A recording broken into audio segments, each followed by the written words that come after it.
Welcome to Trinity Bible School. 우리 다 같이 찬송가 화면 보시면서 달 보면 그 말씀 우리 주제가처럼 기억하시면서 읽었으면 좋겠습니다. 달 보면 그 말씀 생명의 말씀은 귀한 그 말씀 진실로 생명의 말씀이 나의 길만은 밝히 보여주니 아름답고 귀한 말씀 생명샘이로다. 아름답고 귀한 말씀 생명샘이로다. 귀한 주님의 말씀은 내 노래 되도다. 모든 사람을 살리는 생명의 말씀을 값도 없이 받아 생명길을 가니 아름답고 귀한 말씀 생명샘이로다. 아름답고 귀한 말씀 생명샘이로다. 널리 울리어 퍼지는 생명의 말씀은 마음의 용서와 평안을 골고루 주나니 다만 예수 말씀 듣고 복을 받네. 아름답고 귀한 말씀 생명샘이로다. 아름답고 귀한 말씀 생명샘이로다.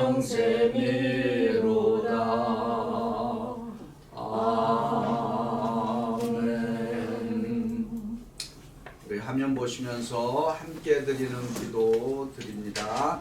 은혜와 진리의 하나님 아버지, 오늘 우리가 하나님의 말씀 앞에 나아가 배우고자 할 때 우리 마음을 열어주시고 귀를 열어주시옵소서. 말씀을 통하여 하나님의 뜻을 깨닫게 하시고 우리가 살아가는 길을 인도하여 주시옵소서.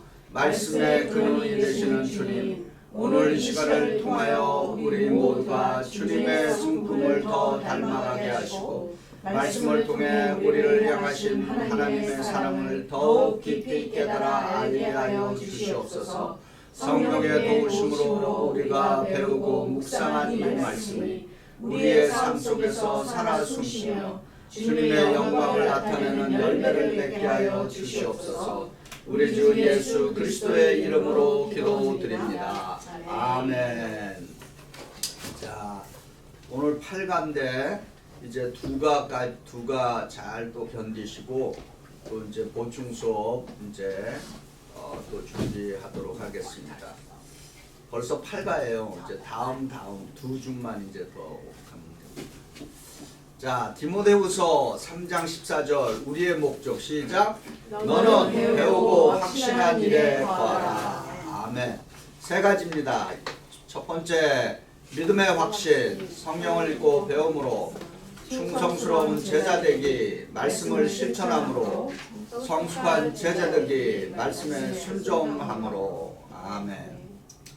자, 이 히브리서 4장 12절도 이거는 꼭 이렇게 머릿속에 아주 잘 새겨 놓으시기 바랍니다. 히브리서 4장 12절 시작. 하나님의 말씀은 살아있고 활력이 있어 좌우의 날선 어떤 것보다 예리하여 혼과 영감이 관절과 골수를 찔러 쪼개기까지 하며 또 마음의 생각과 뜻을 판단하나니. 아멘. 하나님의 말씀이 살아있고 활력이 있다는 것을 어떻게 경험할 수 있는가? 그 경험의 방법이 사실이 뭐라 그랬죠? 사실은 뭐예요? 말씀. 네, 이게 지금 수십 번 얘기했을 거예요. 사실 딱 그러면은 기록된 성경에 기록된 하나님의 말씀. 그 다음에 그 사실을 놓고 해석을 하는 게 뭐예요? 의미를 찾는 거죠. 네. 그러면 이제 의미를 찾았으면 어떻게 해요? 해석을 해서 의미 찾았으면 이제 적용을 해봐야 되는 거죠. 그래야 이게 살아있는 말씀인지 아닌지 알 수 있죠. 약을 처방받아서 먹어봐야, 그죠? 네. 그 약이 웍을 하는지 안 하는지 알 수 있잖아요. 네. 마찬가지입니다. 하나님 말씀은 처방을 했으면 그거를 먹어봐야 아는 것입니다. 네.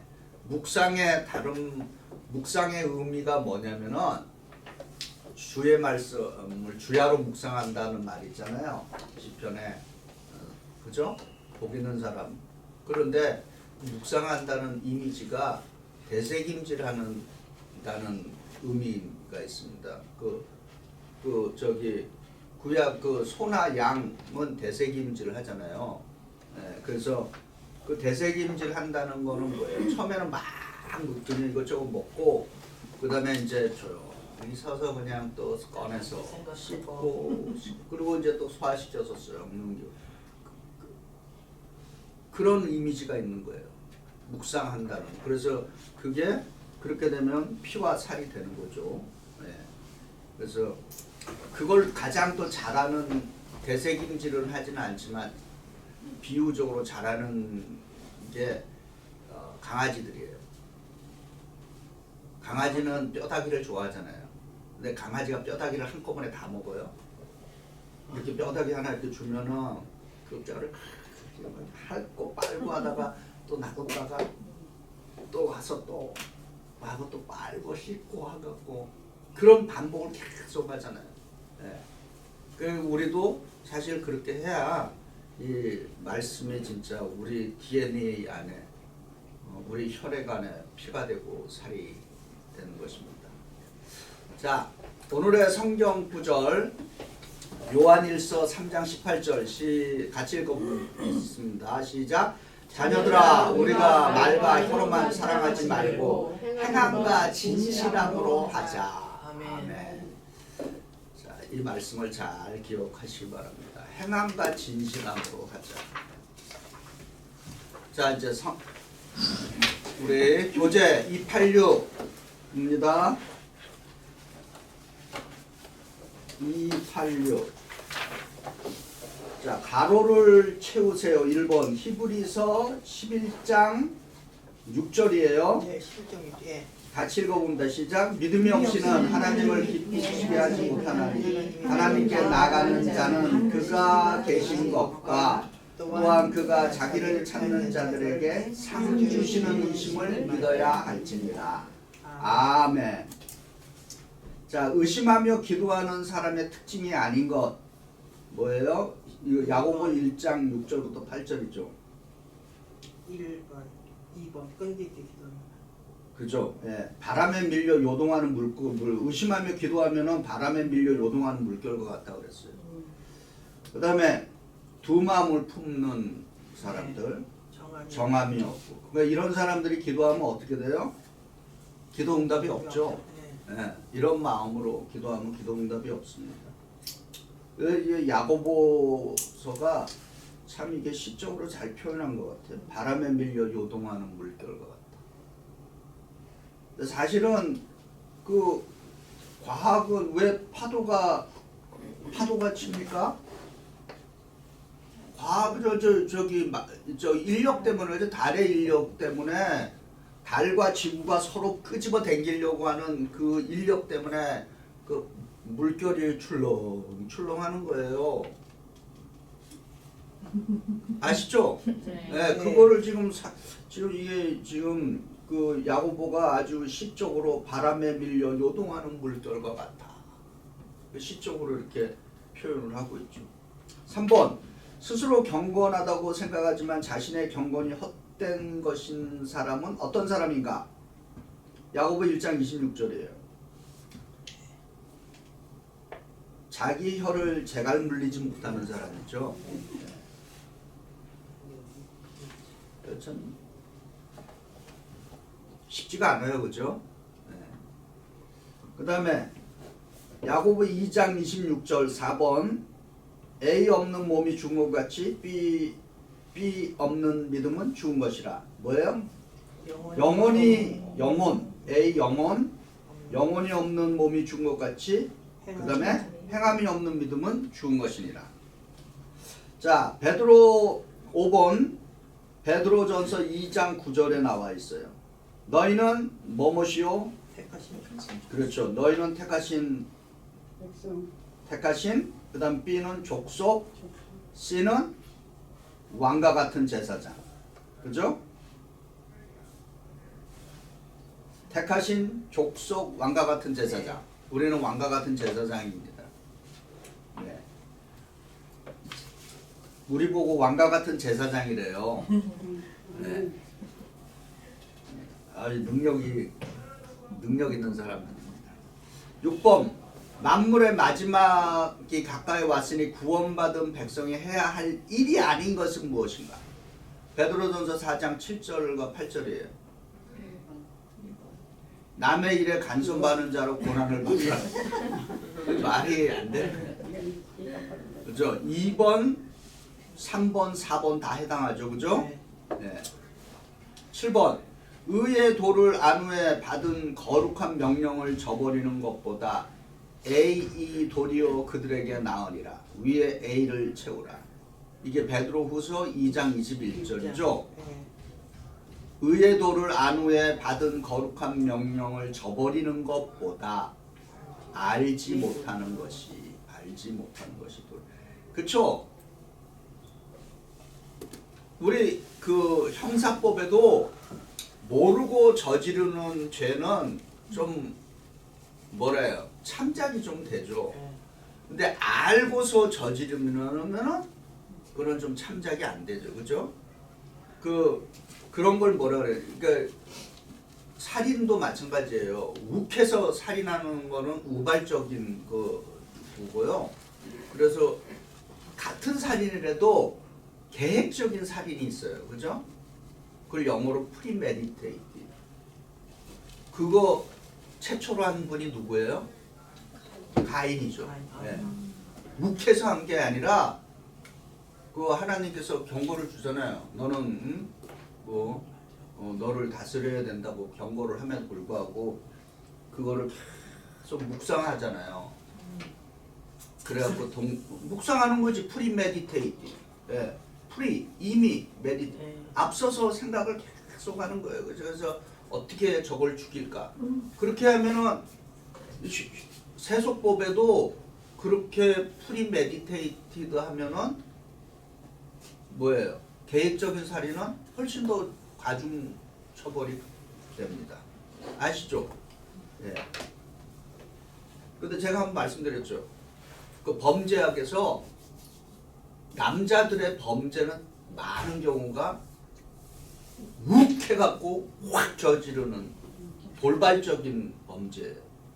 근데 여자들은 대부분이 오랫동안 계산해갖고 묵상하는 거.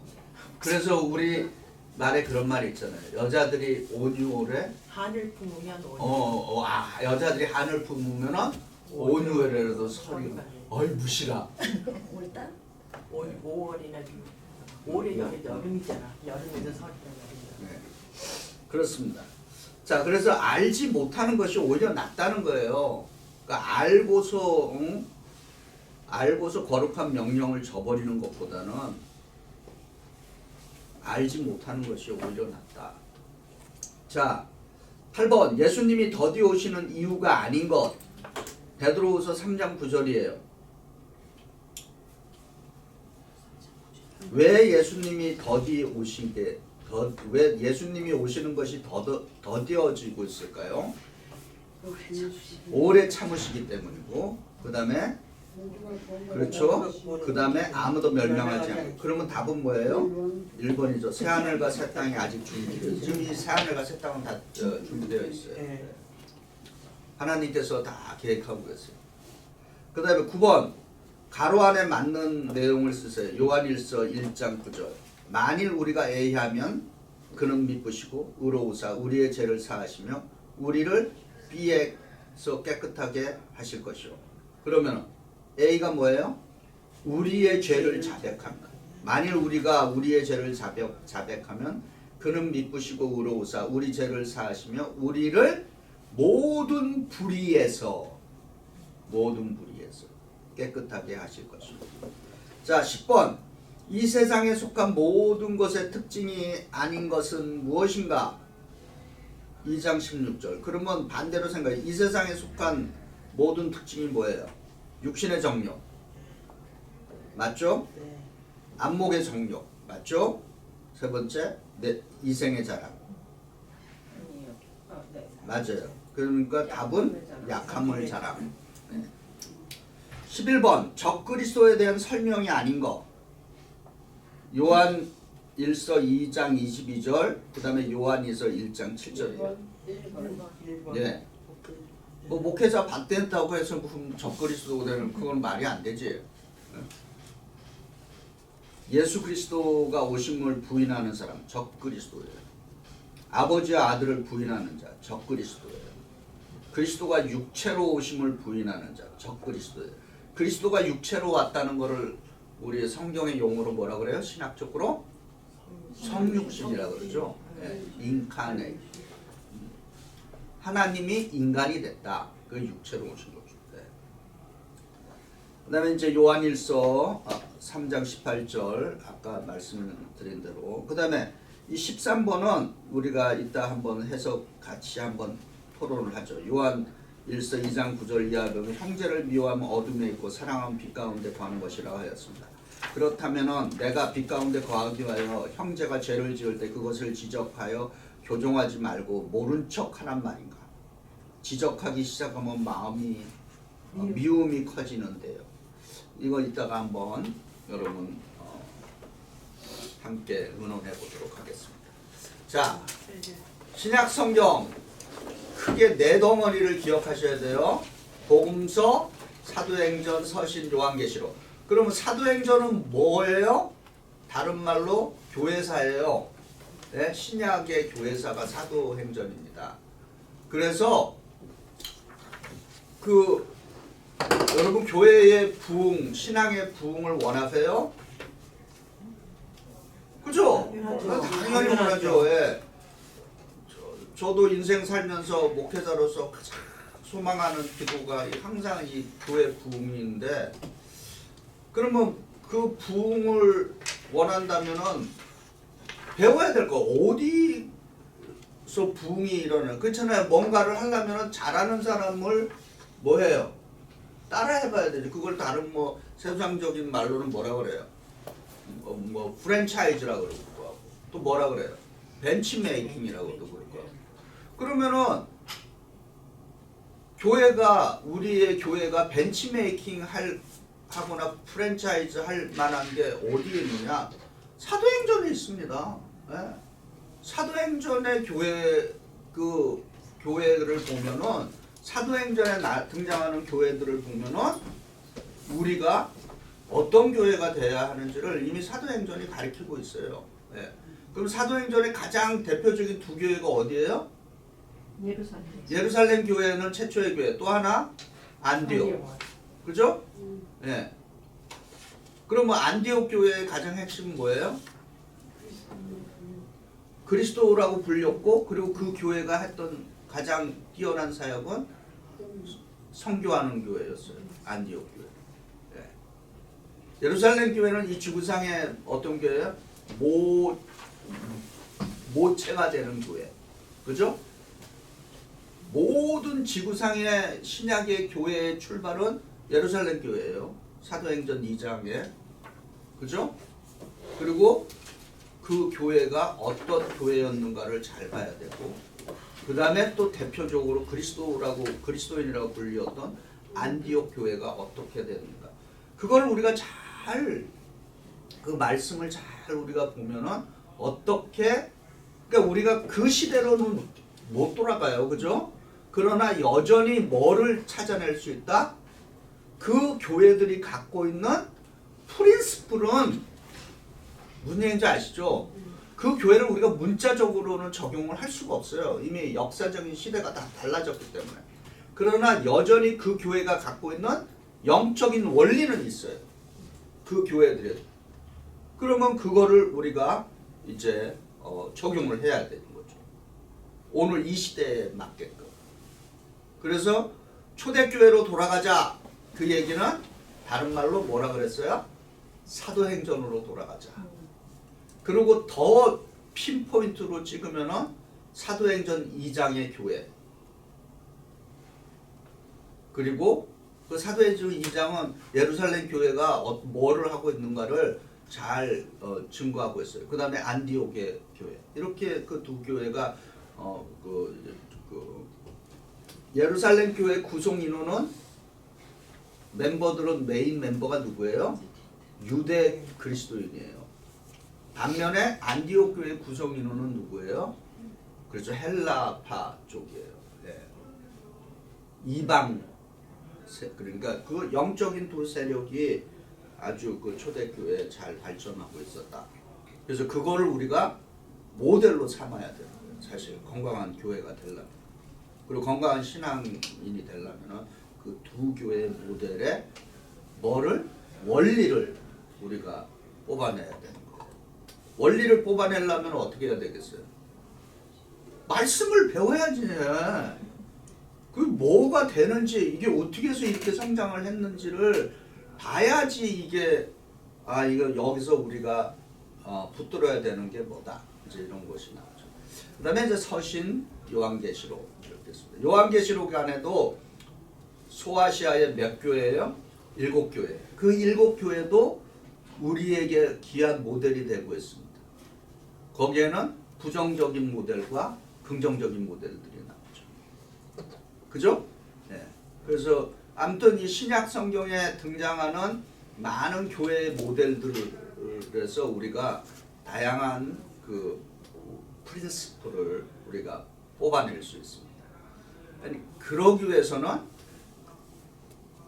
교회를 세우기 위해서는 실제로 신약 성경 안에 들어있는 교회들의 모습을 어떻게 해야 된다? 연구해야죠. 네.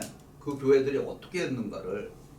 그래서 우리가 뭐를 우리가 영적으로 이 시대에 우리 교회에 적용할 수 있는가를 배워야 하는 것입니다. 그래서 말씀을 배우는 게 그래서 중요합니다. 예전에 우스운 말로 그런 말 들어봤어요? 알아야 뭐래요? 알아야 면장을 하지. 예, 예. 아무것도 모르는데 뭐를 합니까? 예. 그죠? 음악 하시는 대굴정 집사님. 뭐 음악도 뭐 그냥 하는 거 아니잖아요. 알아야 음악을 하는 거예요. 예. 물리학 하시는 분. 물리학 그냥 됩니까? 그냥 안 되죠. 예. 우리 사업 하시는 분. 사업이 그냥 됩니까? 아유 불잡한. 얼마나 씨름을 하면은 골치가 아파야지. 저도 교회 생각하면 머리가 터질 것 같아요. 답답해요. 직원들이 너무 잘해줘서 그래서 제가 하는 게 아니라. 물론 그렇죠. 저도 그렇게 믿습니다. 주의 교회 이렇게 주께서 책임져 주시지만은 참 가끔 그런 음성은 들려와요. 하나님께서 얘야 내 교회다. 네가 애쓰지 마라. 그런데 또 실제로 그게 됩니까? 네. 자, 우리 대표적인 서신들 화면 보시면은 이제 지금 우리가 지금 배우는 이 서신들은 이 역사적인 순서대로 배우지 않고 있다는 거 여러분 기억하시고요. 특별히 우리가 이제 교리에 대해서 다뤘어요. 골로새서, 갈라디아서, 로마서. 이 로마서는 성경 중에 가장 중요한 성경이라고 많이들 이야기하고 있습니다. 왜 그럴까요? 로마서에는 아주 체계적인 그리스도인에 대한 그 가르침을 아주 교리적으로 신학적으로 잘 나름대로 정리해놨어요. 그래서 여러분 그 반지 갖고 계신 분들 있죠? 다이아 반지 갖고 계신 분 혹시 있어요? 금반지 말고. 저기 우리 그러면 엄마 주시면. 자 다이아 반지는 전체가 다이아가 아니죠? 네. 그 가운데 딱 이렇게 하나 끼어 있잖아요. 근데 많은 그 성경학자들이 노마서를 다이아 반지라면은 그 다이아 반지의 다이아에 해당하는 거를 노마서 8장이라고 그렇게 얘기하고 있어요. 그래서 어떤 교회들에서는 노마서 8장 전체 암송대도 하고 그래요. 네. 노마서 8장. 네. 외우도 자꾸 잊어먹죠. 네. 자, 그 다음에 이제 요거를 딱 보면은 이제 여러분이 오히려 좀 더 말씀을 정리하기가 쉽습니다. 네. 복음서, 역사서, 바울서신도 일반, 옥중, 목회, 그 다음에 공동서신, 혹은 일반서신이라고 그래요. 그 다음에 예언서. 네.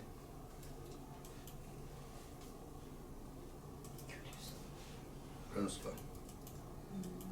예, 바울의 전도 여행, 지도예요. 이제 이거를 쭉 보시고, 근데 바울이 또 우리 선교의 원리를 가르쳐 주고 있어요. 바울은 홈처치가 있다 없다? 없다. 있어요. 없어요? 예. 바울은 항상 목표 선교 여행을 1차, 2차, 3차 이렇게 했잖아요. 1차 선교 여행을 마치면 어디로 갔을까요? 빌립보? 예루살렘으로 돌아가요. 예루살렘. 네, 예루살렘이 홈바운드예요. 그리고 예루살렘에서 다시 이제 또 나가고. 그리고 이제 마지막은 어떻게 됐어요? 로마로 가고는 다시는 못 돌아왔죠. 왜 그럴까요? 죽었으니까. 우리 권사님.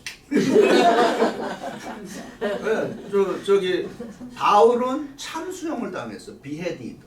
왜 바울은 참수형을 당했을까요? 로마 시민이니까. 그러니까 십자가는 누구에게만 로마 사형의 가장 핵심이 십자가형이에요. 근데 그 십자가형은 페르시아로부터 물려받은 거예요. 그러면은 왜 로마는 십자가형을 누구에게 지워줬다? 넌 로만 시리즌 그리고 범죄자 그 다음에 무슨 로마를 저항했던 사람들 아무튼 그 모든 사람들은 로마 시민 외에는 다 십자가형을 부여했어요. 그러면 예수님은 뭘로 돌아가셨어요? 십자가형이에요. 그러면 로마의 입장에서 예수님의 십자가를 생각하면은 십자가 처형을 생각하면은 거기에 많은 그 어떤 그 예수님이 당하신 그 십자가의 처형에 대한 미닝이 다양하게 우리에게 다가옵니다. 자, 근데 로마는 교회가 사도 바울이 가기 전에 로마에 교회가 있었다 없었다? 있었어요. 근데 그 로마의 교회는 사도 바울이 세웠다 아니다? 아니에요. 자생적으로 생겼어요. 근데 역사적으로 우리는 이게 어떻게 해서 생겼는가에 대한 추측만 할 뿐이에요. 무슨 추측이에요? 사도행전에 보면은 예수님께서 하늘에 승천을 하시기 전에 뭐라 그랬어요? 그렇죠. 예. 너희가 성령을 받고 권능을 받으면 예루살렘과 온 유대와 사마리아 땅끝까지 이르러 가라 그랬어요. 근데 교회가 성령을 받고 폭발적으로 성장을 했죠. 근데 어떻게 됐어요? 사도행전 8장 정도에 가면은 교회에 갑자기 박해가 들어오죠. 외부로부터. 그래서 교회가 어떻게 됐어요? 예루살렘 교회가 하루아침에 산산조각 났어요. 풍지박산된 거예요. 공중분해됐어요. 근데 그걸 또 읽어보니까 어떻게 됐어요? 교인들이 흩어져서 뭐를 했어요? 복음을 전해요. 그래서 추정하기로는 그 흩어진 교인들이 로마까지 이어져서 거기서 이미 교회가 그렇게 이제 하나의 추정을 그렇게 하고 있습니다. 그거는 뭐 맞는 그 상상이라고 생각합니다. 그런데 로마의 교회가 자생적으로 생겼으니까 사도 바울은 자기가 세운 게 아니니까 어떻게 해야 돼요? 근데 사도 바울에게는 이미 사도 바울이 교회를 세우고 개척해 나갈 때는 또 무슨 세력들이 있었어요? 이단들이 있었어요. 뭐 사도 바울을 죽이려고 하는 사람들도 있었지만 수많은 이단적인 사상들이 막 교회에 들어오기 시작했어요. 그러니까 어떻게 생각해요? 사도 바울의 서신 가운데는 이단들을 공격하고 꾸짖는 내용들이 많죠. 그래서 사도 바울이 이 로마의 신앙인들을 위해서 체계적인 하나님의 말씀을 전해야 되겠다. 그래서 이 로마서를 이제 쓰게 되는 그 발판이 되겠다. 그리고 그 로마서는 아주 신앙적으로 체계적으로 잘 나름대로 구원과 관련해서 칭의, 성화 이거와 관련해서 잘 정리된 하나님의 말씀입니다. 자, 이제 오늘 우리가 이제 일반 서신 히브리서로 들어갑니다. 히브리서에는 몇 가지의 큰 주제가 나옵니다. 여러분 교과서에도 나와 있어요. 피 흘림과 희생 제사입니다. 근데 이제 요거를 레위기와 히브리서를 좀 구분 좀 이렇게 비교해 볼 수 있습니다. 자, 화면 보시면서 레위기 17장 11절 같이 읽어봅니다. 시작. 죄의 생명은 피에 있으리라. 내가 이 피를 너희에게 주고 제단에 뿌려 너희의 생명을 위하여 속죄하게 하였나니 생명이 피에 있으므로 피가 죄를 속하느니라. 아멘. 근데 요 피는 어떤 피예요? 1년만 유효한 피예요. 그래서 어떻게 해야 돼요? 매년 반복하는 속죄예요. 그래서 특별히 제가 지난주에 설교에도 말했던 아사셀의 염소, 그건 뭐예요?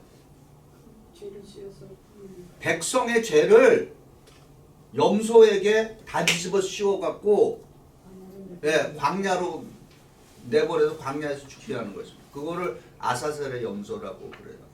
근데 그거를 매 그 짓을 해야 되는 거죠. 그러니까 이 레위기의 속죄가 다른 말 쉬운 말은 뭐예요? 죄를 용서하는 거죠. 그 죄 용서하는 행위가 1년밖에 유효 안 한 거예요. 마치 우리 자동차 우리 자동차 1년마다 인스펙션 받듯이 1년만 계속 1년마다 반복을 해야 되는 거죠. 그런데 이제 히브리서 9장 12절 읽어봅니다. 시작.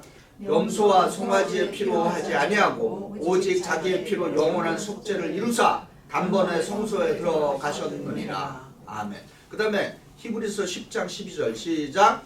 오직 그리스도는 죄를 위하여 한 영원한 제사를 드리시고 하나님 우편에 앉으사. 아멘. 그러니까 예수님이 십자가로 자기 몸으로 희생 제물을 드린 것은 한 번에 이루어지는 영원한 속죄이다. 더 이상 반복되는 거 아니에요. 그래서 이런 그 원리에 따라서 여러분 세례가 반복이 가능합니까? 안 합니까? 아니요. 우리 감리교는 세례를 이런 의미에서 세례를 반복하지 않아요. 그런데 여전히 세례를 그러니까 다른 데서 세례를 받았다 해도 인정해주지 않는 세례가 있어요. 교단이 있어요. 어딘지 아세요? 침례교단입니다. 네. 그거 다시 받아야 돼요. 근데 거기는 오직 침례만 인정을 해요.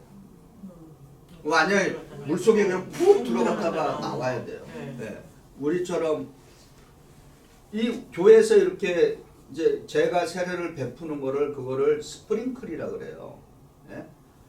근데 우리 기독교 역사를 통해서 세 가지의 방법이 세례로 인정을 받고 있습니다. 침례교에서 말하는 것처럼 진짜 물속에 푹 들어갔다 나오는 거. 그 다음에 물을 이렇게 뿌리는 거. 그 다음에 물을 이렇게 머리에다 이렇게 쑥 쏟아 붓는 거. 그거를 이제 그러니까 이거는 이몰션이라고 그러고 완전히 푹 들어갔다 나오는 거.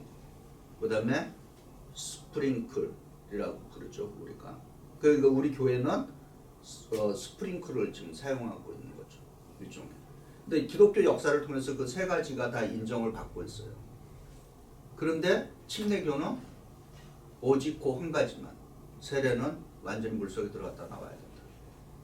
그리고 또 침례교는 유아 세례를 인정 안 해요. 근데 장로교나 감리교는 유아 세례를 인정해요. 그것도 초대교회 역사의 전통을 따라서. 왜 그럴까요? 성만찬의 원리와 같습니다. 성만찬은, 우리의 성만찬은 오픈 테이블이에요. 모두를 인비테이션 하는 겁니다. 거기에 바닥에 가장 큰 전제는 뭐예요? 은혜. 은혜를 인간의 제도가 막지 못한다라고 하는 게 우리의 신념입니다. 네. 그래서 모두를 초대하는 거죠. 그러나 그 초대할 때 항상 쓰는 말이 있죠. 그러나 당신이 성만찬을 받을 때 뭐라 그래요? 그리스도를 주로 고백하라 라고 하면서 초대를 하는 거죠.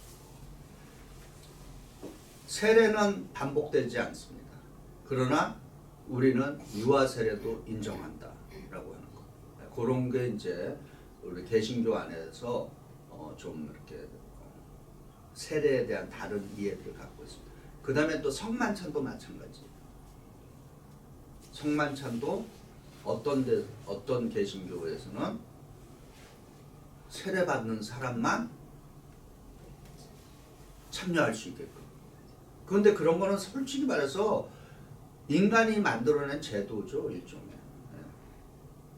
근데 우리는 오픈 테이블 하는 거는, 그레이스는 영어로 grace is for, 그죠? is for all and to all. 모두를 위해서 모두에게 주어집니다. 그런 그레이스를 무슨 그레이스라? 프리비니언 그레이스. 선행 은혜다 이렇게 부르는 거예요. 왜요? 선행 은혜는 뭐냐? 앞서가는 은혜. 그러니까 내가 알든 모르든 뭐예요? 이미 은혜는 존재하고 있는 거죠. 그리고 왜 모두를 포함하느냐? 하나의 비유가 있는데, 하늘의 태양의 빛이 선샤인이 선한 사람에게만 비칩니까? 아니죠. 악한이나 선한이나 모두에게 동일하게 비칩니다. 그러나 그것을 인식하느냐 안 하느냐의 차이는 있는 거죠. 그죠? 은혜. 그런 어떤 복잡한 어떤 그런 게 좀 있어요. 네. 자, 그러면은 요한복음 6장 53절 화면 보시면서 읽어봅니다. 시작. 예수께서 이르시되 내가 진실로 진실로 너희에게 이르노니 인자의 살을 먹지 아니하고 인자의 피를 마시지 아니하면 너희 속에 생명이 없느니라. 아멘. 그래서 성만찬이 이렇게 중요한 것입니다. 네. 성만찬은 예수님의 몸과 피를 먹는 상징적인 행위예요. 그래서 이 성만찬에도 캐톨릭의 성만찬과 개신교의 성만찬이 다릅니다. 캐톨릭의 성만찬은 뭐라 그러냐면은 사제가 빵과 포도주를 넣고 의식을 딱 거행하면은 그게 뭐예요? 진짜 피와 살인 거예요. 그게 캐톨릭의 그들의 신앙 것입니다. 그래서 캐톨릭은 특별히 자기 교인들 아니면은 안 줘요. 안 주는 그 성당이 있어요. 네. 그리고 이게 너무나 귀중하기 때문에 지금은 안 그런데 옛날 기독교 역사에 가면은 혹시 누가 빵을 떨어뜨리거나 포도주를 땅에 쏟아붓거나 그럼 신부가 다 핥아 먹어야 돼요. 왜냐면은 예수님의 진짜 살과 피가 땅에 떨어졌는데 그 귀한 거로. 그래서 캐톨릭은 굉장히 그 홀리 커뮤니움을 아주 그거 하겠죠. 그리고 이거 떡도 내게 주는 거예요. 본인이 못 뛰게 하는 거예요. 그러나 우리 개신교는 대부분 그거를 어떻게 이해하는 이것도 이제 우리가 성경적으로 여전히 해결해야 되는 부분 중 하나예요. 우리 개신교는 상징으로 받아들이지만은 동시에 내가 믿음으로 그 떡과 잔을 받는 그 순간에는 뭐가 된다? 진짜 예수의 피와 살이 된다는 게 또 우리의 해석인 겁니다. 이해됐어요? 목회자가 이제 의식을 딱 베풀었어. 여전히 상징이야. 근데 캐톨릭은 의식을 베풀면은 그 순간부터 그들은 어떻게 믿어요?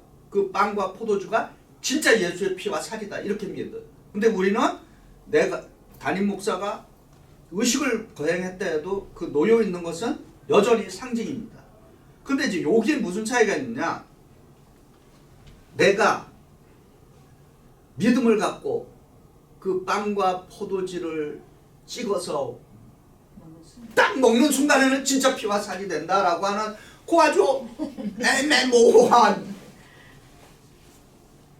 그런 이제 이런 게 이제 그래서 왜 기독교가 이렇게 파가 많은가를 요런 사소한 것들이 문제가 되는 거예요. 근데 목사님, 네. 근데 예수님이 진짜 자기 12제자를 이제 이거는 네. 나의 살과 피다다 해가지고 했잖아요. 그러니까 그때는 사실 상징이 더 강했을 것 같아요. 예수님 자체가 있었기 때문에. 그래서 그게 상징적인 그런 어떤 그런 게 더 어필하지 않을까요? 그럴 수 있겠죠. 그래서 우리 기독교 역사를 통해서 anyhow 캐톨릭은 진짜 피와 살 딱 의식을 베푸는 거는 우리는 상징이면서 동시에 믿음으로 받으면은 진짜 피와 살이 된다라고. 그거는 이제 우리가 아직 해결되지 않은 하나의 이제 무엇이 그러나 뭐 중요한 거는 믿음으로 받는 게 이제 중요해요. 그리고 그게 뭐와 연결돼 있다? 생명과 연결돼 있다. 이게 우리 그러니까 모를 때는 뭐 별게 아닌데 이렇게 자꾸 알고 이제 알아가기 시작하면은 굉장히 복잡한 신앙 체계가 막 거기에 이제 들어요. 마치 우리가 성경 공부를 이제 이렇게 전체를 하고 있지만은 이제는 좀 더 현미경식으로 이렇게 들여다 보면은 그 안에 좀 더 아주 디테일한 것들이 이제 들어있는 거죠. 그래서 중요한 거는 뭐예요? 원리는 뭐예요? 성만찬은 중요하다라고 하는 거죠. 예. 그 성만찬을 많은 초창기 교회들은 어떻게 했다? 매번 했어요. 모일 때마다 했어요. 모일 때마다. 왜냐하면 예수님의 그 생명이니까. 예. 근데 이제 이게 교회의 이제 제도 안으로 들어오면서 무슨 얘기인지 아시죠? 교회가 성장하고 이게 제도화되면서 이제 자꾸 간소하게 난 거. 원래 성만찬은 진짜 식사였습니다. 정말 식사였어요, 진짜. 그런데 12명이 먹을 때야 뭐 별 문제가 없었는데 막 몇천 명씩 막 늘어나기 시작하니까 어떻게 되겠어요? 이게 지금 이게 현실적으로 이게 맞지 않게 되는 거죠. 그래서 성만찬이 자꾸 간소화되기 시작합니다. 자, 그 다음에 히브리서에는 예수님의 우월성에 대한 이야기가 많아요. 그 우월 누구보다 우월하다? 첫 번째는 천사보다 위대하다. 모세보다 위대하다. 구약의 제사장들보다 위대하고 그 다음에 예수님의 새 언약은 옛 언약보다 위대하다. 그래서 이 성만찬에는 또 어떤 의미가 있다? 새 언약과 관련이 있습니다. 무슨 얘기인지 아시죠? 그 성만찬은 다 생명이면서 또 어디에 비유하고 있어요? 성만찬은 출애굽에 비유되고 있습니다. 이해되시죠? 성만찬의 출애굽이 비유되는 거는 왜 그러냐? 어린 양의 피로서 어떻게 됐어요? 출애굽에서 어린 양의 피로서 히브리 노예들이 구원을 얻게 되잖아요. 그게 뭐예요? 문설주에 어린 양의 피를 뿌리니까 죽음의 천사들이 왔을 때 어떻게 해요? 문설주에 피가 있는 집을 넘어가잖아요. 네. 그것을 우리가 패스오버라고 그러고 유월절이라고 그러잖아요. 그 유월절 사건을 통해서 430년간 노예로 지내던 이스라엘 백성들이 네. 해방이 되는 거죠. 근데 어린 양으로 비유되는 분이 누구예요? 신약에서는 그리스도예요. 네. 그래서 성만찬에는 생명의 의미도 있고 뭐예요? 새 출발이라고 하는 해방의 의미도 있어요. 이해되시죠? 그러니까 그냥 성만찬을 우리가 받는다는 것보다도 여러분이 그런 의미들을 성경의 그런 영적인 의미들을 잘 생각해 보면은 얼마나 귀한 것인가를 알 수 있어요. 자, 천사보다 위대하고 모세보다 위대하고 구약의 제사장들보다 위대하고 예수님은 옛 언약보다 위대하다. 그래갖고 예수님께서 내 이 언약의 피라고 말씀하시잖아요. 성만찬할 때 언약의 피, 그냥 피가 아니라 언약의 피. 자, 그 다음에 히브리서가 이제 또 주장하는 거는 완전한 하나님, 완전한 인간입니다.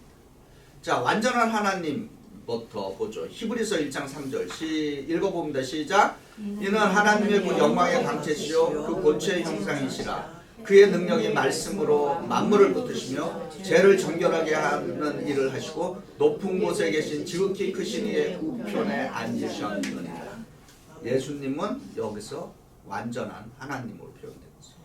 그 다음에 예수님은 또 완전한 인간입니다. 자, 히브리서 2장 14절 읽어봅니다. 시작. 자녀들도 혈과 육에 속했음에 그도 예수님도 또한 같은 모양으로 혈과 육을 함께 지니심은 죽음을 통하여 죽음의 세력을 잡은 자 곧 마귀를 멸하시며. 그 다음에 히브리서 4장 15절 시작. 우리에게 있는 대제사장은 우리의 연약함을 동정하지 못하실 리가 아니요 모든 일에 우리와 똑같이 시험을 받으시는데 죄는 없으시니라. 자, 히브리서 5장 7절 시작. 그는 육체에 계실 때 자기의 죽음에서 능히 구원하실 이에게 심한 통곡과 눈물과 간구와 소원을 올렸고 그의 경건하심으로 말미암아 들으심을 얻었느니라. 아멘. 이것은 예수님의 그 인간적인 그 어떤 육체로 오신 인간적인 모습을 우리에게 보여주고 있죠. 그래서 예를 들어 히브리서 5장 7절 같은 구절들은 좀 보면은 예수께서 이 땅에 계실 때 어떻게 했어요? 심한 통곡과 눈물로 간구와 소원을 올렸다 그랬어요. 아, 우리의 구세주께서 심한 통곡과 눈물과 간구로 소원을 올렸다 그러면은 적어도 우리도 그렇게 할 수 있어야죠. 예? 진짜 인생이 힘들고 어려우면은 뭐 통곡도 하고 그래야 되잖아요. 네. 예. 그래서 예수님의 신성, 예수님의 인성. 그러면 우리 그 별표 같이 읽어봅니다. 시작. 예수 그리스도는 하나님이기 때문에 인간을 구원하는 능력이 되시는 분이시고 인간이기 때문에 인간을 대표해서 죄값을 치를 수 있었다. 아멘. 그죠? 여러분 이거 잘 기억하셔야 돼요. 하나님이시기 때문에 인간을 구원할 능력이 있고 그 다음에 인간이기 때문에 인간을 대표해서 사람을 대표해서 왜냐하면 죄 없는 사람이어야 되니까. 자, 그 다음에 이제 네 번째 주제가 있어요. 성숙을 촉구하고 있어요. 히브리서는. 자, 특별히 히브리서 5장 12절부터 14절 화면 보시면서 읽어봅니다. 시작. 때가 오래되었으므로 너희가 마땅히 선생이 되었을 터인데 너희가 다시 하나님의 말씀에 초보에 대해 누구에게 가르침을 받아야 할 처지이니 단단한 음식은 못 먹고 젖이나 먹어야 할 자가 되었도다. 이는 젖을 먹는 자마다 어린아이니 의의 말씀을 경험하지 못한 자요 단단한 음식은 장성한 자의 것이니 그들은 지각을 사용함으로 연단을 받아 선악을 분별하는 자들이니라. 아멘. 그러니까 우리가 예수 믿으면 좀 신앙이 성숙해 가야 됩니다. 예. 그러니까 신앙의 발전 단계가 있다 그랬죠. 베이비 신앙에서 청년의 신앙으로, 청년의 신앙에서 아비의 신앙으로 이렇게 그 옮겨가야 되는 것입니다. 근데 뭐 10년 전이나 20년 전이나 30년 전이나 똑같으면은 현실적으로 여러분의 자녀들, 우리의 자녀들을 좀 생각해 보시기 바랍니다. 어린아이 때나 10대 때나 20대, 30대나 똑같다 그러면 그 부모의 마음이 얼마나 쓰려요. 그죠? 그러면 그거를 하나님의 눈으로 바라보면은 하나님께서 얼마나 애통하시겠습니까? 그죠? 내가 우리 어머니들 그전에 자식이 그 말씀 들으면 뭐라 그래요? 내가 저거를 낳고 뭐를 먹었다고? 미역국을 먹었다. 하나님도 말이에요. 내가 저를 위해서 내 아들을 십자가에 못 박혀 죽였는데 어떻게 저럴까? 그런 상상이 들어오잖아요. 그죠? 그 다음 5번째 주제는 그 히브리서 11장인데 히브리서 11장 특별히 이제 1절과 2절만 뽑았습니다. 같이 읽어봅니다. 시작! 믿음은 바라는 것들의 실상이요 보이지 않는 것들의 증거니 선진들이 이로써 증거를 얻었느니라. 아멘. 여기 나오는 이제 그 다음에 11장 쫙 읽어보면 선진들이 누구누구가 등장해요? 이제 아브라함서부터 뭐 모세도 나오고 라합도 나오고 그걸로 이제 히브리서 11장을 믿음의 명예전당이라고 그래요. 명예전당은 뭐예요? 홀 오브 페임이죠. 홀 오브 페임에 누가 있어요? 예를 들어 야구를 홀 오브 페임이다 그러면 뭐 베이비 루스 뭐 이런 미국에 그런 거 있잖아요. 마찬가지로 이 믿음의 귀한 선조들의 이름이 거기에 쫙 기록되어 있습니다. 그러면은 우리도 주님께서 그랬잖아요. 너희가 무슨 기적 행하고 귀신 내쫓고 뭐 마귀 내쫓고 뭐 병자 고치고 이거보다도 뭐라 그래요? 너희의 이름이 하늘에 기록된 생명록에 있는 것에 대해서 그죠? 더 감사해야죠. 자, 그 다음에 하나님께서는 같이 읽어봅니다. 시작! 하나님께서는 우리를 성장시키기 위해서 전념하신다. 우리도 성장하기 위해서 전념하자. 그리고 믿음의 명예의 전당에 우리의 이름도 기록되게 하자. 아멘. 자, 그 다음에 이제 여러분 교과서 187쪽과 188쪽을 좀 요약을 해드리는 건데요. 구원자로서 예수 그리스도에 대한 이거는 역사적인 예수님이에요. 역사적인 예수라는 거는 뭐를 의미해요? 예수님이 성육신에서 이 땅에 살아가신 그 모습을 역사적인 예수라고 그래요. 근데 초대교회와 중세교회를 통해서 이 역사적인 예수님을 3가지로 요약을 했습니다. 크게 이해되세요? 우리 교회사 초대교회와 중세교회를 통해서 예수 그리스도를 어떻게 표현할까 했을 때 이 3가지로 딱 요약을 해주었어요. 그 첫 번째가 승리자 예수 그리스도예요. 그 십자가의 승리라고 하죠. 골로새서 2장 15절 읽어봅니다. 시작! 통치자들과 권세들을 무력화하여 드러내어 우경거리로 삼으시고 십자가로 그들을 이기셨느니라. 아멘. 그래서 이걸 승리자 예수 그리스도. 근데 두 번째는 배상자 예수 그리스도예요. 배상이라는 게 뭐예요? 죄를 졌으면은 거기에 대한 배상을 해야 되는 거예요. 그죠? 그런데 우리로서는 사람은 하나님께 배상할 능력이 안 되는 거야. 죄값을 치러야 되는데 하나님은 사랑의 하나님이시지만은 동시에 공의의 하나님이세요. 그러면은 하나님께서는 사랑도 만족시켜야 되고 뭐예요? 공의도 만족시켜야 돼요. 정의도 만족시켜야 돼요. 그 십자가는 2가지의 의미가 있습니다. 하나님의 사랑과 하나님의 정의. 그거를 만족시키신 분이 누구다? 예수님이에요. 예. 그러니까 하나님은 사랑의 하나님이시면서 동시에 정의의 하나님, 선하신 하나님. 사랑의 하나님이라는 의미에는 뭐예요? 모두를 구원해야 되는 그 사랑이 하나님께 있어야 돼요. 근데 정의의 하나님 뭐예요? 그러나 죄인은 구원할 수가 없잖아요. 그러면은 그 죄를 구약에서는 그래서 어떻게 했어요? 그 죄를 어떻게 용서했어요? 동물에다가 뒤집어 씌웠잖아요. 짐승에다가. 근데 신약에서는 그러니까 우리 하나님께서 우리 인간 가운데 찾을 수 있었다면은 이런 일이 일어나지 않았겠죠. 어느 인간도 하나님의 그 정의를 만족시킬 수 없어서 공의를. 그래서 죄가 없으신 그리스도를 통해서 하나님의 사랑도 만족시키시고 사랑도 배상하시고 그 다음에 하나님의 공의도 치르게 했다. 네. 그래서 십자가는 하나님의 사랑과 하나님의 정의를 다 배상한 사건이다. 그래서 제가 우선 말씀을 읽고 제가 좀 더 설명. 마태복음 20장 28절 시작. 인자가 온 것은 섬김을 받으려 함이 아니라 도리어 섬기려 하고 자기 목숨을 많은 사람의 대속물로 주려 함이니라. 그 다음에 디모데전서 2장 6절 시작. 그가 모든 사람을 위하여 자기를 대속물로 주셨으니 기약이 이르러 주신 증거입니다. 대속물 뭐예요? 누군가를 대신해서 뭔가를 했다는 거죠. 그러니까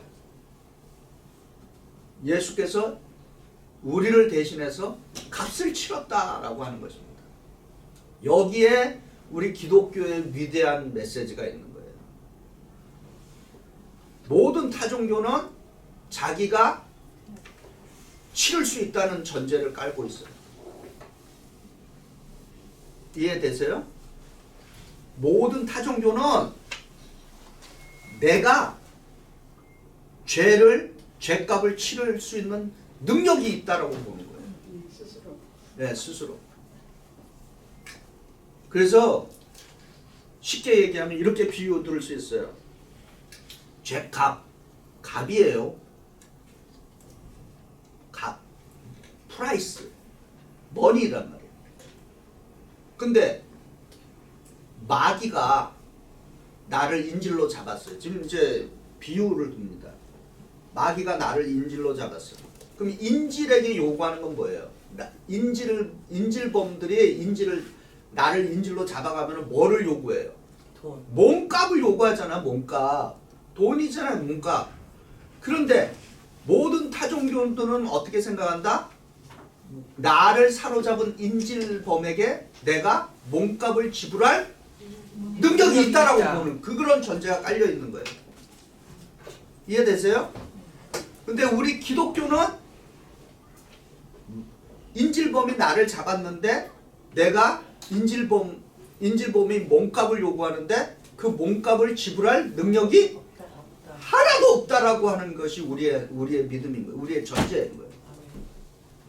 그래서 기독교가 은혜의 종교인 것입니다. 이해되시죠? 네, 그래서 내 은행에 잔고에 돈이 있다 없다 그걸 한 푼도 없다는 걸 영어로 뭐라 그래요? I'm broken. bankrupt. 완전히 우리는 파산이에요. 지불 능력이 없는 사람들인 거예요. 네. 그런 걸 잘 이해하셔야 돼요. 그게 우리 기독교의 대전제인 것입니다. 이해되시죠? 그래서 행여라도 내가 이거 조금 뭔가를 할 만한 능력이 있는데 이렇게 생각하는 것은 우리 기독교 신앙이 아닙니다. 이해되시죠? 타종교인은 그렇게 얘기할 수 있어요. 그러나 기독교는 그렇게 얘기하면 안 돼요. 근데 기독교가 그걸 주장하면은 우리는 그렇게 주장하는 걸 뭐라 그래요? 이단이라고 보는 것입니다. 잘못된 가르침인 겁니다. 이거를 잘 이해하면은 깨달게 치면은 참 예수 믿는 그 은혜의 맛을 알게 되는 것입니다. 그다음 세 번째, 교육자 예수 그리스도. 이건 사랑의 하나. 이거는 뭐냐면은 예수님이 이 땅에 왜 왔는가? 심판하러 오신 것이냐? 예수님이 오신 근본 목적을 중세교회에서는 하나님께서 어떻게 했다? 세상을 사랑하셨기 때문에 보내셨다. 심판하러 보내신 거예요. 그래서 이 승리자 예수, 배상자 예수, 교육자 예수 그리스도, 이것은 초대교회에서 중세교회까지 흘러나 이렇게 그 요약을 해볼 수 있는 예수님의 모습인 것입니다. 자, 요한복음 3장 16절, 모든 복음이 다 없어져도 요거 한 구절만 기억하고 있으면 천국 갈 수 있다고 마틴 루터가 얘기했어요. 네, 같이 읽어봅니다. 시작. 하나님이 세상을 이처럼 사랑하사 독생자를 주셨으니 이는 그를 믿는 자마다 멸망하지 않고 영생을 얻게 하려 하심이라. 아멘.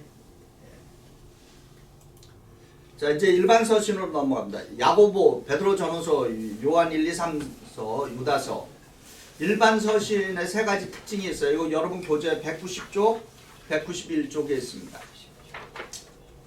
자, 첫 번째가 뭐라 그랬어요? 첫 번째 큰 제목 읽어봅니다. 시작. 화면 보시면서 시작. 일반 서신은 후기 유대 기독교 전통에서 나온 문서들이다. 이 문서 말씀이 있죠. 예.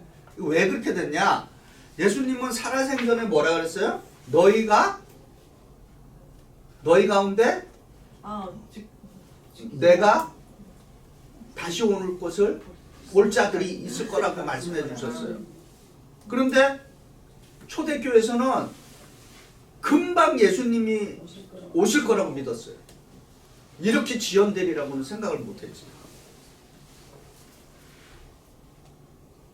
자, 베드로 후서 화면 보시면서 3절과 4절 읽어봅니다. 시작. 먼저 이것을 알지니 말세에 조롱한 자들이 와서 자기의 정력을 따라 행하며 조롱하여 이르되 주께서 강림하신다는 약속이 어디 있느냐? 조상들이 잔후로부터 만물이 처음 창조할 때와 같이 그냥 있다 하니. 자, 베드로후서 3장 8절과 9절입니다. 시작. 사랑하는 자들아 주께는 하루가 천년 같고 천년이 하루 같다는 이 한 가지를 잊지 말라. 주의 약속은 어떤 이들이 더디다라고 생각하는 것 같이 더딘 것이 아니라 오직 주께서는 너희를 대하여 오래 참으사 아무도 멸망하지 아니하고 다 회개에 이르게 하기를 원하시느니라. 아멘. 자,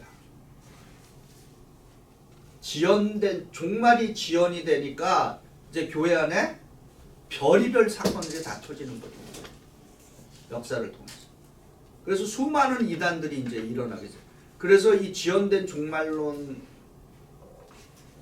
따라서 어떤 이단들이 대표적인 이단들이 시한부 종말론을 주장하는 이단들이 생겼어요. 시한부 종말론이 뭐예요? 모년 모시에 하나님이 오신다. 그렇지, 예수가 제를 그래서 어느 날짜와 시간을 지정해서 말하는 거를 다 시한부 종말론이라고 그래요. 근데 시한부 종말론은 이단적인 가르침이 아니다. 이단적인 가르침. 시한부 종말론은 한 번도 맞은 적이 없어요. 그럼 시한부 종말론 주장하다가 맞지 않으면 뭐라 그래요? 다시 연기됐다고 그래요. 자, 그러면서 이제 교회 안에 어떤 일이 생겼냐면 일반 서신을 보면은 이제 재림이 지연이 되니까 교회가 이 땅에서 오랫동안 이제 사역을 해야 되는구나. 그러면서 어떻게 된다?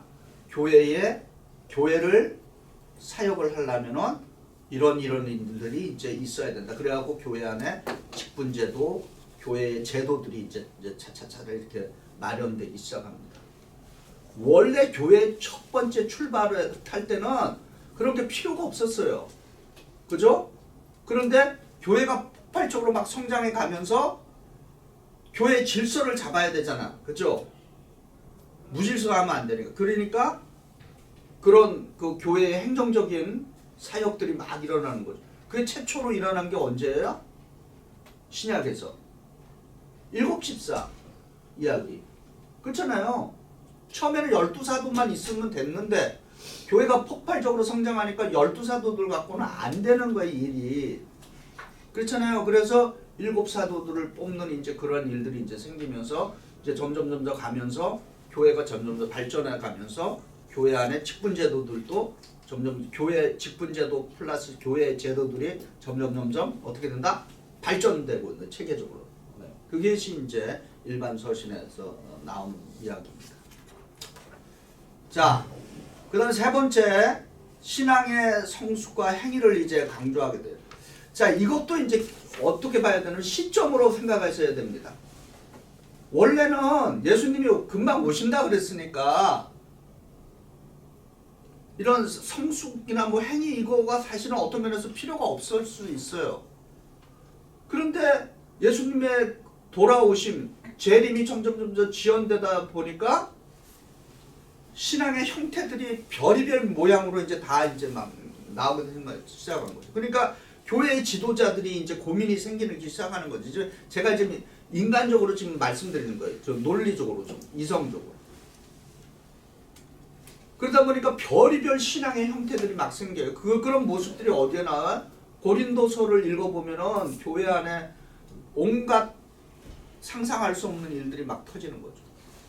그리고 지금 일반 서신 안에서는 재림이 없다 그러니까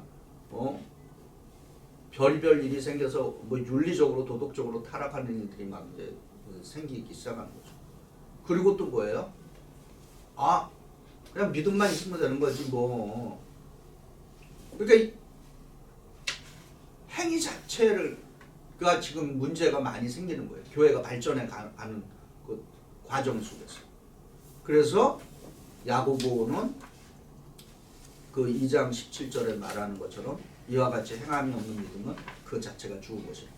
이것은 그 야고보 시대의 역사적인 환경, 상황과 맞물려 돌아가는 말씀인 것입니다. 자, 그러면 이제 야고보 볼게요. 야고보에는 행함을 강조하고 그 다음에 언어를 강조하고 있어요. 자, 야고보서 2장 19절부터 20절 같이 읽어봅니다. 시작. 내가 하나님은 한 분이신 줄 믿느냐? 잘하는도다. 귀신도 믿고 떠느니라. 아하, 허탄한 사람아, 행함이 없는 믿음이 헛것인 줄 알고자 하느냐. 아멘. 이거는 사실 이 야고보 시대의 경험뿐만 아니라 실제로 그 우리 교회사에서 많이 일어난 사건들입니다. 예를 들어서 우리 감리교 이제 부흥운동 할 때도 그 요한 웨슬레 목사가 왜 성도들의 그 훈련을 그렇게 강조를 했냐면은 자기 경험이에요. 우리 감리교의 역사에 두 사람의 아주 큰 영향력이 있습니다. 한 사람은 누구다? 조지 휘필드예요. 조지 휘필드는 대단한 설교가였어요. 불의 설교가라고 했어요. 그런데 조지 휘필드는 항상 어떻게 생각했냐면은 사람을 예수를 영접하게 하면은 그 사람은 자연스럽게 자라간다, 성장한다 이렇게 생각을 했어요.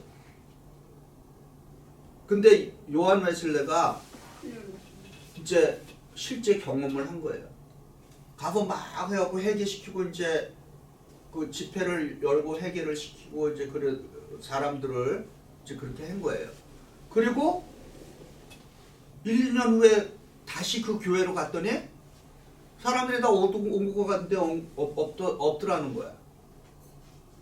어떻게 옛 신앙, 옛 삶의 모습으로 다 리턴을 한 거예요.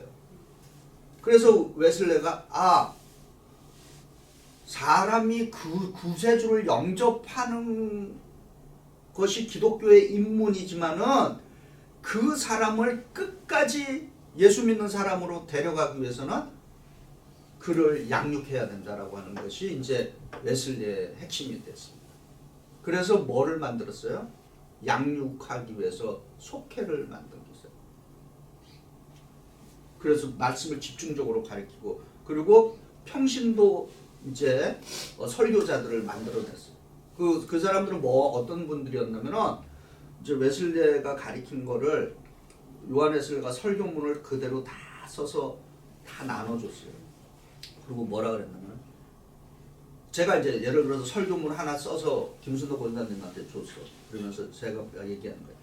권사님 절대로 당신 말 한마디도 여기다 끼우지 말고 이 설교 그대로 읽어라. 그렇게 해서 이제 사람들에게 그 자기한테 양육훈련 받은 사람들한테 그걸 나눠주었고 그걸 평신도 지도자라. 네이 리더, 네이 서번트. 그래갖고 그 사람들이 그 설교문을 갖고 와서 사람들에게 그대로 전달했어. 그래서 물론 또 자기 거 막 집어넣었다 한 사람들이 있으면 웨슬리가 그 자리에 다 잘라버렸어. 왜냐면은 그 정도로 또 철저했을 거예요. 이 양육 훈련에 대해서. 그래서 훗날 조지 휘필드는 위대한 설교가였는데 그렇게 고백했습니다. 죽기 얼마 전에. 아, 세월이 흘러서 보니까 나 조지 휘필드의 사람들은 오간데 없고 웨슬리의 사람들만 남았구나. 그렇게 고백을 했습니다. 왜냐면 근데 다 하나님 나라에서 보면은 두 분 다 위대한 역할을 했죠. 왜냐면 조지 휘필드는 사람들을 회개시켜서 교인으로 만들어줬고 그 교인으로 된 사람들을 뛰어난 그리스도의 제자로 만든 것은 웨슬레가 했던 거죠. 그래서 역할이 달라요. 누군가가 막 이렇게 해서 사람들을 데리고 오면은 또 그거를 또 양육을 해서 이렇게 하는. 그러니까 각각의 뭐가 은사 하나님이 주신 그 사명이 다르다라고 하는 것입니다. 근데 어쨌든 중요한 거는 뭐다? 양육 훈련을 된다. 그래갖고 웨슬레는 뭐라 그랬냐면은 지금 여기 이 말씀을 인용하면서 이렇게 얘기했어요. 성장하지 못하는 그리스도인을 마귀 신앙이라고 했습니다. 이 야고보 이게 근거에서. 왜냐면은 내가 하나님은 한 분이신 줄 아느냐? 왜냐면 귀신도 아니에요. 근데 실제로 이거는 야고보뿐만 아니라 복음서를 보면은 귀신들이 예수를 알아봐요, 못 알아봐요? 알아봐요. 하나님의 아들이라는 것을 알아봅니다. 귀신들이. 그래서 예수님이 뭐예요? 꾸짖잖아요. 그런데 그 귀신과 우리의 차이는 뭐예요? 귀신 마귀들은 그 마귀 이건 뭐 귀신 마귀로는 내가 나중에 그것도 큰 타픽으로 재밌는 건데 나중에 따로 시간을 내서 한번 말씀드릴게요. 귀신들은 예수를 하나님의 아들인 걸 알고 있지만은 우리랑 차이는 뭐다? 그들은 절대로 예수를 구원자로 고백 안 해요.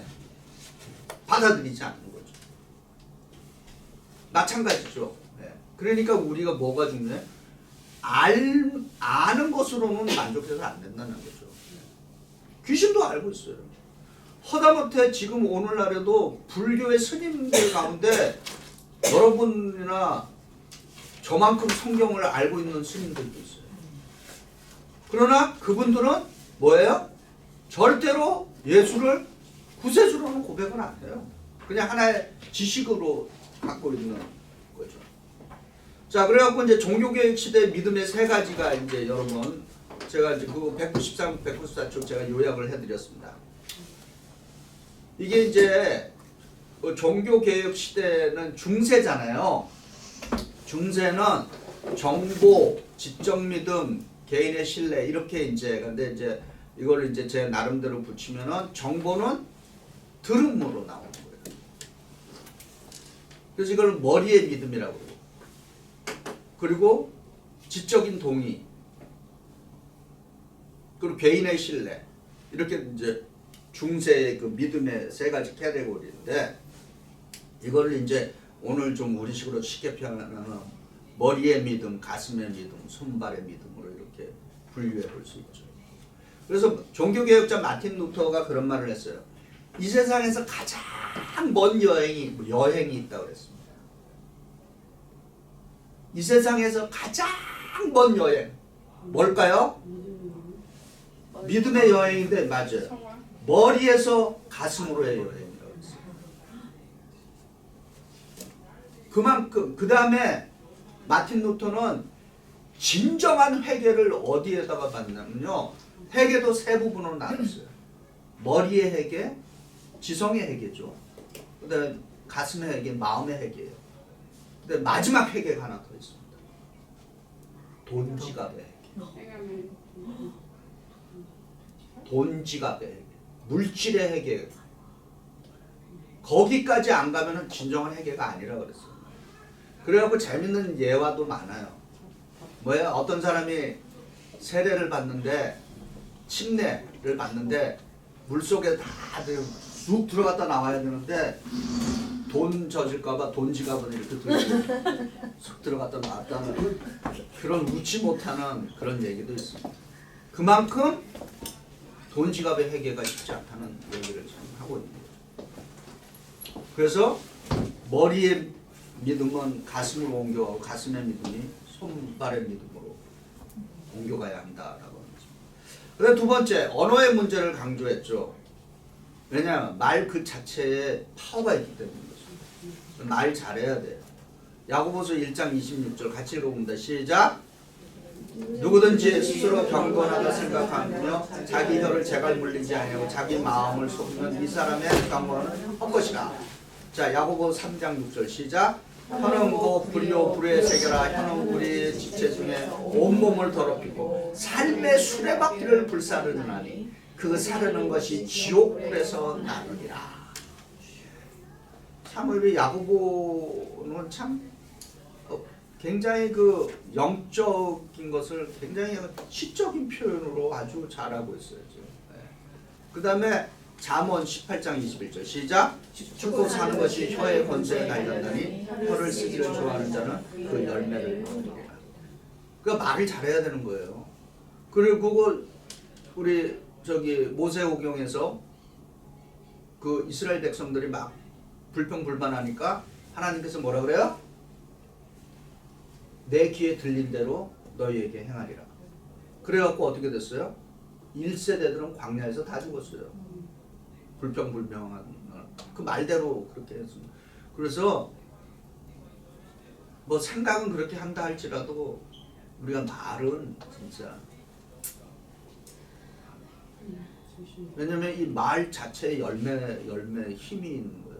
살고 죽게 하는 힘이 있어요. 그래서 예수 믿는 사람들은 복된 말을 해야 되고 진짜 강력한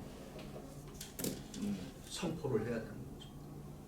자, 이제 요한서신과 유다서 얘는 여기에는 이제 세 가지의 또 핵심이 있습니다. 빛과 사랑의 행함, 영지주의 이단 경계, 네 가지. 그리스도가 육체로 오심을 부인하는 자, 방종주의. 이게 지금 이제 요한서신과 유다서에서 지금 가리키고 있는 말씀입니다. 그러면은 자 빠른 이제 요한일서 1장 5절 읽어봅니다. 시작. 우리가 그에게서 듣고 너희에게 전하는 소식은 이것이니 곧 하나님은 빛이시라. 그에게는 어둠이 조금도 없으시다는 것이니라. 아멘. 그 다음에 요한일서 4장 8절 시작. 사랑하지 아니하는 자는 하나님을 알지 못하는 이는 하나님은 사랑이시니라. 자, 요한일서 4장 11절 사랑하는 자들아 하나님이 이같이 우리를 사랑하였은즉 우리도 서로 사랑하는 것이 마땅하도다. 아멘. 자, 그 다음에 이제 이 영지주의는 아주 초대교회의 아주 집요한 이단입니다. 그리고 이 영지주의는 오늘 우리 시대까지도 알게 모르게 영향력을 미치고 있어요. 사실 우리도 2단까지는 아니지만 영지주의 믿음 비슷하게 있는 사람들이 있습니다. 왜냐? 현실을 무시하려고 하는 사람들. 우리 현실 참여 이런 것들을 소홀히 하려고 하는 사람들. 이런 거는 어떤 면에서 다 영지주의의 영향이에요. 자, 요일 4장 2절과 3절 시작. 이로써 너희가 하나님의 영을 알지니 곧 예수 그리스도께서 육체로 오신 것을 시인하는 영마다 하나님께 속한 것이요 예수를 시인하지 아니하는 영마다 하나님께 속한 것이 아니니 이것이 곧 적 그리스도의 영이니라. 자, 무슨 얘기인지 알죠? 영지주의는 뭐를 부인했어요? 육체의 삶을 부인하는 거예요. 물질의 삶을 부인하고.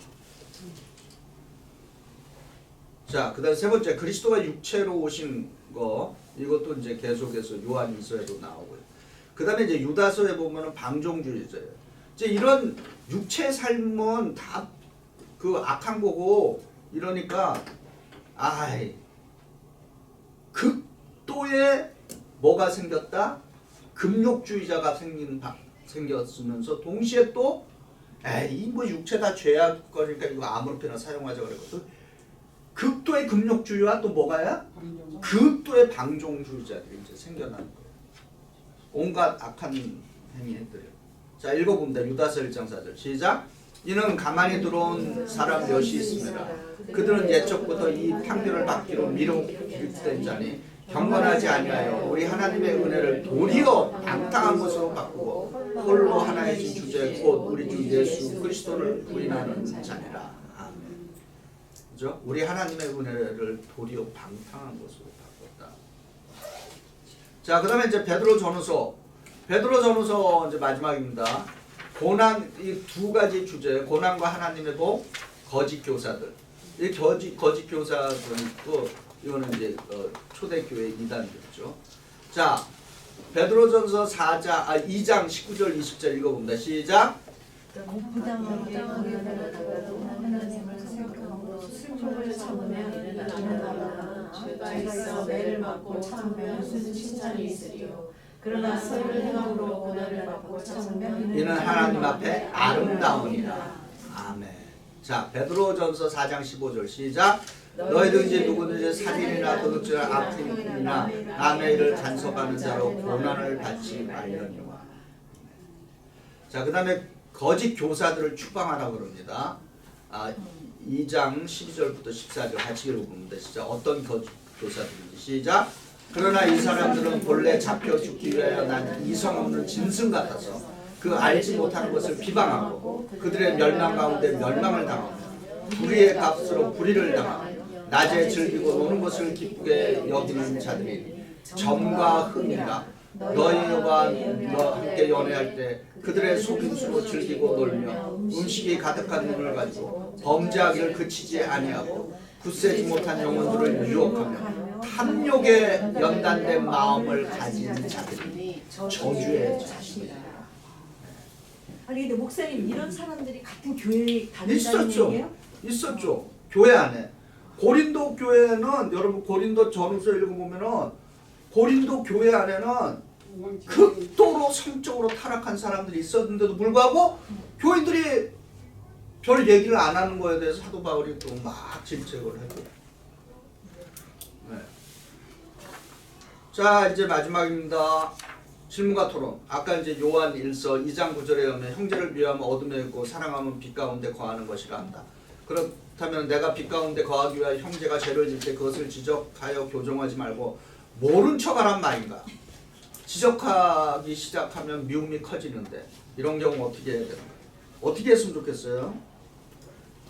근데 성경에도 그런 말씀이 나오잖아요. 와서 얘기하고 못하면서 나중에 그죠? 예. 성경의 가르침에 보면은 이제 그 마태복음 18장에 보면은 그 권면에 대한 얘기가 나오죠. 어떻게 권면을 성서적으로 성경적으로 우리가 어떤 사람들의 그 잘못에 대해서 이야기할 때 그 어떤 과정을 밟으라고 하는 게 그 성경에 잘 기록되어 있습니다.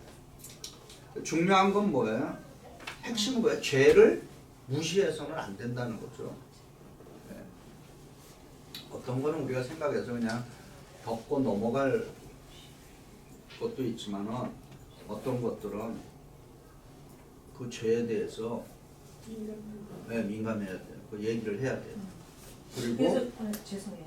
그리고 근데 어떻게 다루느냐가 이제 핵심이죠. 그래서 목사님, 그래서 우리가 지금 현재 우리가 지금 있는 그 교회들이 이런 것들을 성경 말씀에 의해서 이런 것들을 좀 안 하고 안 하고 있기 때문에 교회가 좀 너무 많이 흐트러지는 뭐 그럴 수도 있어요. 그런 것이 또 생기지 않았어요. 이거는 쉽지는 않은 문제입니다. 예. 그러니까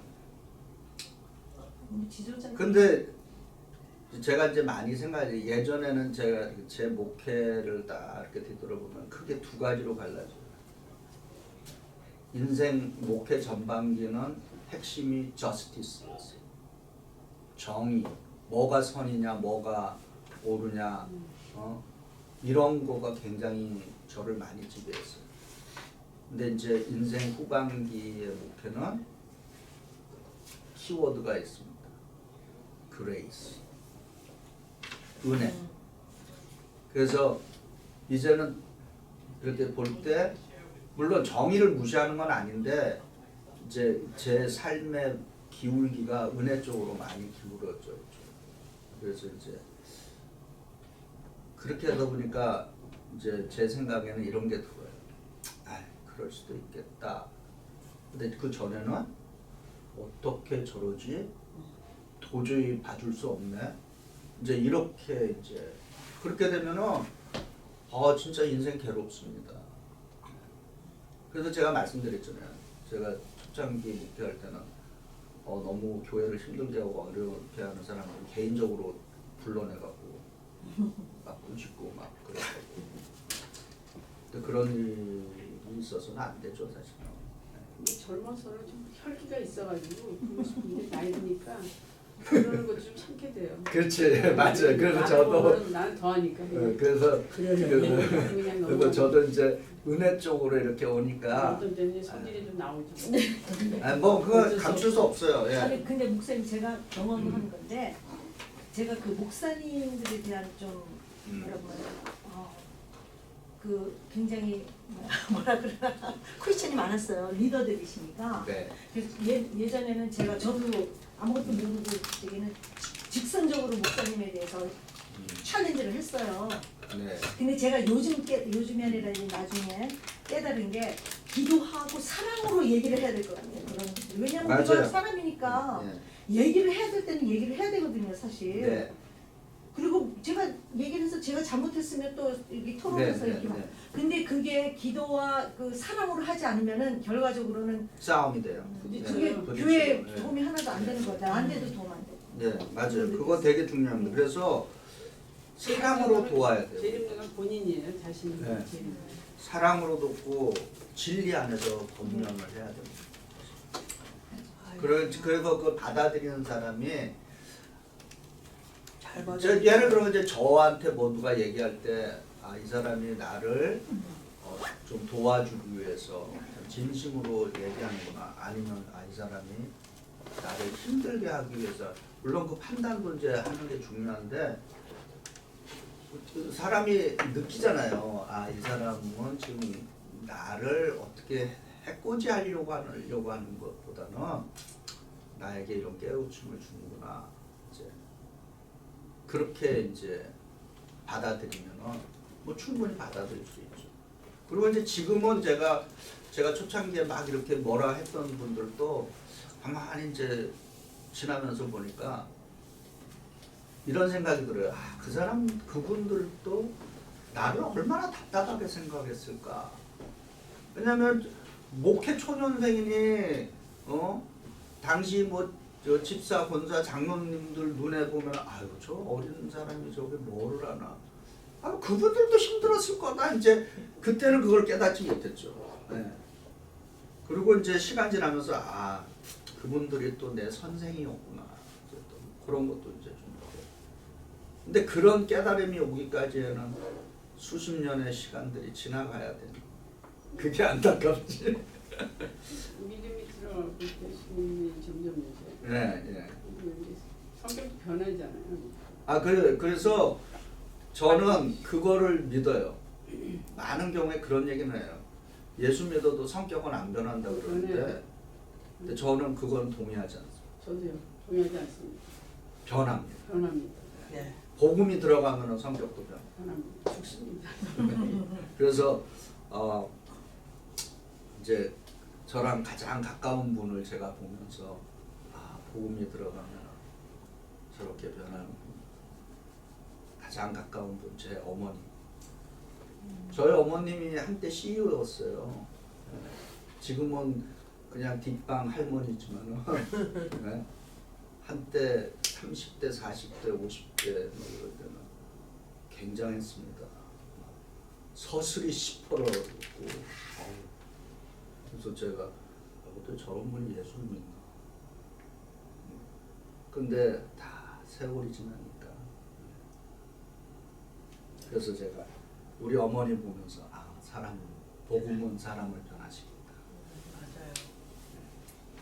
그래서 사업을 하시니까 우리 어머니가 어디 딱 나타난다 그러면 종업원들이 그냥 뭐 어쩔 줄 몰라갖고 막 제 아들이 눈에도 막 왜 저렇게까지 하나 막 그리고 막 그거 조금 그거 하면 진짜 그냥 혼내는 게 아니라 막 마음도 막 때리고 또 남자들도 막 왜냐면 우리 때 어머니 그 여자가 비즈니스를 하는 거는 쉽지 않았어요. 굉장한 거죠. 네. 웬만한 그 뭐라 그러죠? 강당? 그렇잖아요. 네. 그거 아니면은 그 비즈니스 못 합니다. 그 80년대 막 이럴 때. 근데 그 우리 어머니가 아주 그렇게 이거 또 우리 엄마한테 얘기하면 안 돼요. 그거만 놀리고.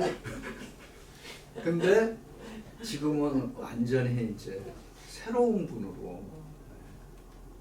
그래서 내가 사람은 바뀝니다. 성격 바뀌어요. 네, 바뀌어요. 근데 가끔 안 바뀌는 분도 있긴 한지 모르는데 바뀐다는 게 제 믿음입니다. 복음은 사람을 바꾼다, 변화시킨다. 자, 믿음과 행함. 이거는 우리가 평생 그리스도인으로서 씨름해야 되는 주제예요. 예, 믿음과 행함의 이 균형을 잡는 것. 예. 이것은 근데 이 믿음과 행함에 대한 분리를 자꾸 하려고 하는 거는 그것은 우리 바른 기독교 신앙은 아니에요. 이것을 어떻게 하든지 간에 균형을 잡으려고 했으니까 우리 믿음이 달라집니다. 그래서 믿음과 행함을 분리시키면서는 안 된다. 그거가 전제입니다. 자, 이제 마지막으로 우리 함께 기도드리고 마치겠습니다. 시작. 사랑과 은혜가 풍성하신 하나님, 말씀처럼 우리가 담대하게 은혜의 보좌 앞에 나아가게 하시고 때를 따라 돕는 은혜를 받게 하소서. 베드로서의 가르침처럼 서로를 깊이 사랑하게 하소서. 우리의 말과 행동 속에 진리와 사랑이 넘치게 하며 겸손히 서로를 섬기게 하소서. 야고보의 말씀처럼 저희가 말씀을 듣기만 하는 자가 아니라 행하는 자가 되어 주님의 뜻을 세상에 드러내는 증인이 되게 하옵소서. 요한 서신의 말씀처럼 우리 마음에 두신 사랑이 말과 혀로만 그치지 않고 진실하고 행동으로 나타나게 하시고 어려움 속에서도 서로를 격려하고 섬길 수 있는 용기를 허락하여 주옵소서. 우리 주 예수 그리스도의 이름으로 기도합니다. 아멘. 하나님께 영광을 돌립니다. 고맙습니다.